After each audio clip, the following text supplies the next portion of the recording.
بیوی اپنے شوہر کو زکوٰۃ دے سکتی ہے؟ نہیں دے سکتی. شوہر بیوی کو زکوٰۃ دے سکتا؟ نہیں دے سکتا. قرآن کریم کو کیا غلاف میں رکھ سکتے ہیں؟ احترام ہے اس کا، اچھی بات ہے. بخار کی حالت میں روزہ چھوڑ سکتے ہیں؟ بخار اگر اتنا ہے کہ بڑھ گیا ہے، یہ اگر روزہ رکھیں گے تو جان چلی جائے گی یا عقل چلی جائے گی یا بخار بڑھ جائے گا یا دیر میں اچھا ہوگا. اس کو خود اپنا یا تو تجربہ ہے، بخار والے کو یا تو اپنا تجربہ ہے یا کوئی ایسا ڈاکٹر جو خوف خدا والا ہے، شریعت کے مسئلے سمجھتا ہے، اور پھر وہ کہتا ہے کہ بھئی ڈاکٹری ہماری یہ کہتی ہے کہ یہ جو خطرات میں نے بتایا یہ چاروں میں سے کوئی خطرہ ہے، اس کو روزہ مت رکھو، تب روزہ نہ رکھے اور بعد میں قضا کر لے، ورنہ تھوڑا بہت بخار تو چلتا رہتا ہے، روزہ بھی چلتا رہتا ہے. روزے کی حالت میں کسی نے قصداً گناہ کر کے روزہ توڑا تو اس کے لیے کیا احکامات ہیں؟ جاری کر دی، کوئی کھا لیا پی لیا، جو جتنی چیزوں کا منع ہے. جو کوئی رات ہی سے رمضان کے ادا روزے کی نیت کر چکا ہو اور پھر صبح یا دن میں کسی بھی وقت، بلکہ اگر افطار سے ایک لمحہ بھی پہلے کسی صحیح مجبوری کے بغیر کسی ایسی چیز جس سے طبیعت انسانی نفرت نہ کرتی ہو، مثلا کھانا پانی، چائے، پھل، بسکٹ، شربت، شہد، مٹھائی وغیرہ وغیرہ سے عمدن یعنی جان بوجھ کر روزہ توڑ ڈالے، تو اب رمضان شریف کے بعد اس روزے کی قضا کی نیت سے ایک روزہ رکھنا ہوگا اور اس کا کفارہ بھی دینا ہوگا. روزہ توڑنے کا کفارہ یہ ہے کہ ممکن ہو تو ایک باندی یا غلام آزاد کرے، اور اب غلام باندی کا دور نہیں ہے، ٹھیک ہے نا. اور یہ نہ کر سکے، مثلا اس کے پاس نہ لونڈی غلام ہے، نہ اتنا مال کے خرید سکے، یا مال تو ہے مگر غلام میسر نہیں، جیسا کہ آج کل لونڈی غلام نہیں ملتے، تو اب پے در پے 60 روزے رکھے. یاد رہے اگر سنہ ہجری کے مہینے کی پہلی سے شروع کریں تو 2 ماہ پورے روزے رکھیے. ہو سکتا ہے کہ دونوں مہینے 29 کے ہوں تو 58 روزوں سے 58 روزوں سے کفارہ ادا ہو جائے گا. اور اگر پہلی کے بعد کسی دن سے روزے شروع کریں تو اب پے در پہ 60 روزے رکھنے ہوں گے، تو اب 60 رکھنے ہوں گے. یہ بھی اگر ممکن نہ ہو تو 60 مسکینوں کو پیٹ بھر کر دونوں وقت کھانا کھلائے. یہ اسی صورت میں کہ روزے 60 روزے یا جو بھی طریقہ بتایا وہ ممکن نہ ہو، تو اب یہ آپشن ہے کہ 60 مسکینوں کو پیٹ بھر کر دونوں وقت کھانا کھلائے. یہ ضروری ہے کہ جس کو ایک وقت کھلایا دوسرے وقت بھی اسی کو کھلائے. یہ بھی ہو سکتا ہے کہ 60 مساکین کو ایک صدقہ فطر، مثلا 2 کلو میں 80 گرام کم گیہوں یا اس کی رقم کا مالک کر دیا جائے. یعنی یہاں دونوں میں سے کچھ کر رہا ہے، یا تو مسکینوں کو کھانا کھلانا ہے یا پھر ایک صدقہ فطر دینا ہے.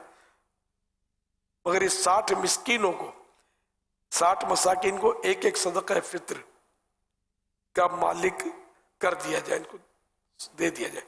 ایک ہی مسکین کو اکٹھے 60 صدقہ فطر نہیں دے سکتے. ہاں یہ کر سکتے ہیں کہ ایک ہی کو 60 دن تک روزانہ ایک صدقہ فطر دے. روزوں کی صورت میں دوران کفارہ اگر درمیان میں ایک دن کا بھی روزہ چھوٹ گیا تو پھر نئے سرے سے 60 روزے رکھنے ہوں گے.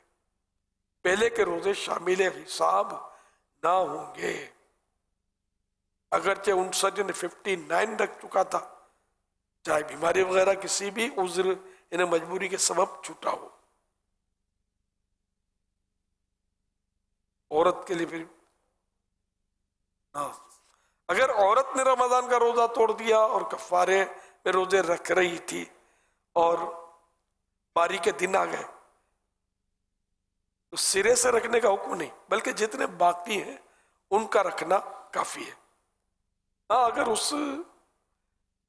اس عذر کے بعد آئسہ ہو گئی، یعنی اب ایسی عمر ہو گئی کہ اس کو باری کے دن نہیں آئیں گے، تو سرے سے رکھنے کا حکم دیا جائے گا کہ اب وہ پے در پہ 2 مہینے کے روزے رکھ سکتی ہے. اور اگر اثناء کفارہ کے روزے رکھنے کے دوران عورت کے بچہ ہوا تو سرے سے رکھے.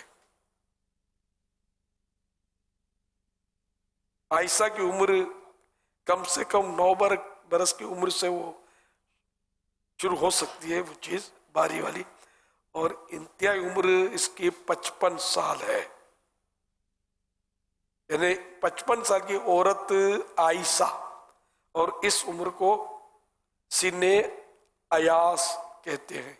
یہ معلومات کے لیے 55 یا 55 ایئرس کی جب عورت ہوتی ہے تو پھر یہ کہ یہ ہجری سن کے حساب سے تو یہ عائشہ الف سے عائشہ نہیں ہے، الف سے عائشہ یہ ہو جاتی ہے. پھر اس کو وہ باری کا جو معاملہ ہے وہ اس کو پیش نہیں آتا. صلو علی الحبیب صلی اللہ علیہ محمد. جی یہ ارشاد فرمائیے کہ جو عمرے سے آتے ہیں لوگ تو انہیں لوگ ہار پہناتے ہیں، تو کہتے ہیں یہ ہار جو ہم کو یہ جو ہار جو پہنائے گئے ہیں عمرے سے آنے والے کو، وہ ہار کا کیا کریں؟ ہار عام طور پہ لوگ اس کو مطلب ہے کہ احترام کرتے ہیں پھولوں کا، تو حرج نہیں ہے، اس کو ادب کی جگہ پہ رکھ دیں، کسی اور کو تحفے میں دے دیں. اور اگر کسی نے ادھر ادھر ڈال بھی دیا تو گناہگار نہیں کہیں گے اس کو. ہر پھول جو ہے نا اس کا تعلق جنت سے. ایک روایت میں نے پڑھی ہے، ترمذی نے ابو عثمان نہدی سے مرسلن روایت کی کہ رسول اللہ صلی اللہ علیہ وسلم نے فرمایا جب کسی کو پھول دیا جائے تو وہ واپس نہ کرے کہ وہ جنت سے نکلا ہے. صلو علی الحبیب صلی اللہ علی محمد. تو یوں پھول جو ہے وہ ایک ہے تو ادب کی چیز، اور پھول کو طبیعت انسانی پسند کرتی ہے. ادھر ادھر پھینک دے لوگوں کے پاؤں میں آئے تو یہ بھی لوگ خود اس کو پسند نہیں کرتے.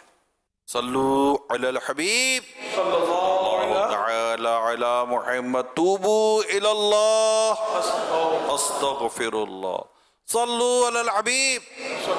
ہر صحابی نبی جنتی جنتی، ہر صحابی نبی.